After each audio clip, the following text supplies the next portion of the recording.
ആമേൻ ആമേൻ. യേശുവിൻ്റെ ഏറ്റവും പ്രിയമുള്ള കുഞ്ഞെ, ഹെബ്രായ ലേഖനം 12:1, നമുക്ക് ചുറ്റും സാക്ഷികളുടെ ഒരു വലിയ സമൂഹമുള്ളതിനാൽ നമ്മെ വിഷമിപ്പിക്കുന്ന ഭാരവും പാപവും നമുക്ക് നീക്കിക്കളയാം. കാരണം നമുക്ക് ചുറ്റും ഓരോ ജീവിത വഴികളിലും മാർഗങ്ങളും ദുഃഖിതരും കഷ്ടപ്പെടുന്നവരും ഭാരപ്പെടുന്നവരും പോരാടുന്നവരും എല്ലാം ചുറ്റുപാടുമുണ്ട്. അവരെല്ലാം ജീവിക്കുകയാണ്. നാം മാത്രമാണ് സഹിക്കുന്നതും തളരുന്നതെന്ന് ഓർത്ത് പരിതപിക്കരുത്. നമുക്ക് ചുറ്റും സാക്ഷികളുടെ ഒരു വലിയ സമൂഹമുണ്ട്.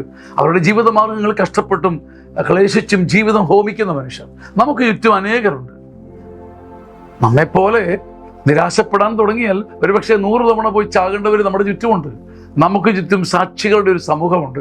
അതുകൊണ്ട് നമ്മെ വിഷമിപ്പിക്കുന്ന ഭാരവും പാപവും നമുക്ക് നീക്കിക്കളയാം. നമുക്കൊരു പോരാട്ടം തുടരാം. ജീവിതത്തിൽ ഏറ്റവും നശിച്ചവരും ക്ഷയിച്ചവരും നമ്മൾ മാത്രമല്ല.